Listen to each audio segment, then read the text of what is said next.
The U.S. withdrawal from Syria presents many challenges for the region. It could lead to instability and a new round of chaos. However, from Trump's point of view, this has been a mission accomplished moment against ISIS. In some ways, the U.S. campaign in Syria should be seen as a success. It was smarter, leaner, and faster. The U.S. was able to help the Syrian Democratic Forces and the People's Protection Units, its main partners in Syria, defeat ISIS with a minimal number of troops, eventually just a few thousand, and almost no casualties. I think that represents, in some ways, the new method of warfighting for the U.S., what's called by, with, and through. Advise and assist, where basically you send just a few people that help to be a force multiplier, along with air power and all sorts of other technology that allows you to bring all of the major weapons systems that the U.S. has to bear against these kind of enemies, this kind of asymmetric warfare. We know from congressional testimony that there are U.S. special forces in around 90 countries in the world that consist of around 8,000 operators. So we know that the U.S. is already doing this in many places. Now, the question about eastern Syria is, what would have happened had there been no YPG or SDF there? Certainly there were many lobbies in Washington that thought the U.S. main partner should be the Syrian rebels or the opposition or Turkey. But those groups didn't seem to ever make ISIS fighting a priority. Now, some would have argued that, well, perhaps fighting ISIS wasn't a priority, but we have to remember that the U.S. got involved in eastern Syria initially in 2014 to stop the Yazidi genocide and began bombing ISIS next to Kobani in that battle that the Kurds were waging when they were under siege on the Turkish border. That's how the mission creep kind of began. We need to understand, of course, how we got here, which is that from that just few number of airstrikes, the U.S. began supplying small arms and then special forces, and then in fact encouraged the YPG to create this kind of SDF umbrella of forces, specifically because the U.S. didn't want to work with the PYD directly. It didn't want to be directly connected to what was the Syrian version of the PKK. It understood the Turkish concerns, and that was in 2015 when Turkey was fighting a brutal insurgency against the PKK in eastern Turkey. So we need to understand that obviously that played into the U.S. decision-making regarding Syria.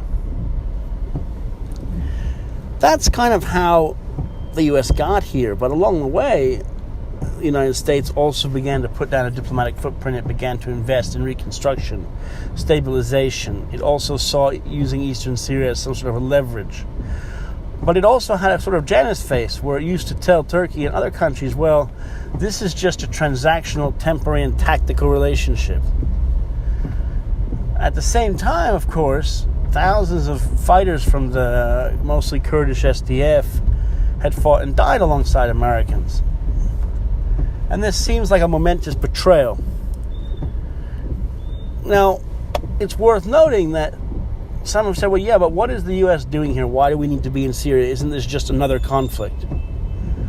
And that's a worthwhile question to ask. However, the question is, okay, but the Russians are also in eastern Syria. Well, they're not in eastern Syria, but they're in the rest of Syria. So by leaving Syria, Russia is handed a major victory. I recall in 2012 or so, there was a cartoon in a U.S. newspaper showing an American CIA member going into Syria and showing a Russian KGB type there. And he was saying, "Hi, Boris." And it was supposed to allude to the 1990s fight or 1980s fight against the Russian occupation of Afghanistan. Well, in this round, the Russians seem to have won, and the Russians seem to have won not by sending tens of thousands of soldiers there. They have an air force, and they had some special forces and some contractors.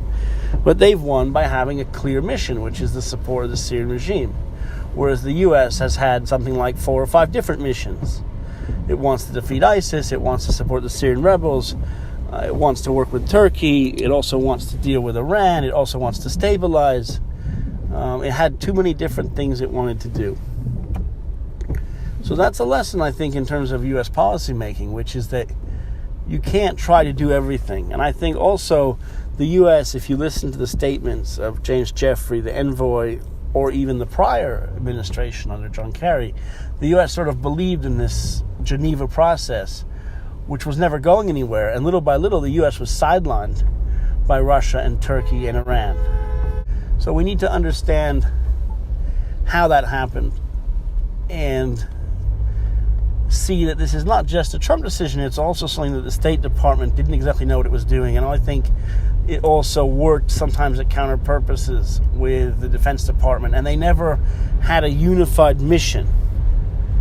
And the United States, too often, I think, in the last, decades or so, has had this problem of not having a clear mission in which all parts of the U.S. government work together.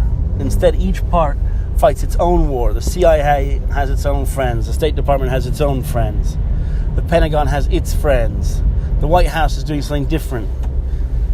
And you can't have a U.S. policy like that, because countries like Russia or Turkey or whomever, whether they're adversaries or even ostensibly friends that have different goals than you, those countries will always outplay you at the table because they know what they want. And the United States doesn't always know what it wants. And I think that in the end of the day also, the U.S. sometimes lacks a bit of also human interest here, which is that you have this SDF and YPG to help you liberate all the Yazidis and save tens of thousands of people. If they hadn't done that in 2014, not only would there be tens of thousands of more people dead, but there would have been a huge humanitarian catastrophe that the U.S. would have had to go there and help out with anyway. So they actually saved the U.S. what's called blood and treasure. This idea that, well, the U.S. doesn't need to be in Syria, why are we wasting lives? But the fact is the U.S. didn't have to waste very many lives because these groups there were so effective at fighting ISIS. And the question mark now remains afterward, will this lead to a new round of chaos and instability? Will ISIS be able to see this as a major victory? Or will Russia and Iran and Turkey just fill this vacuum somehow seamlessly? And, U.S. will suffer yet again another slight setback and loss of influence.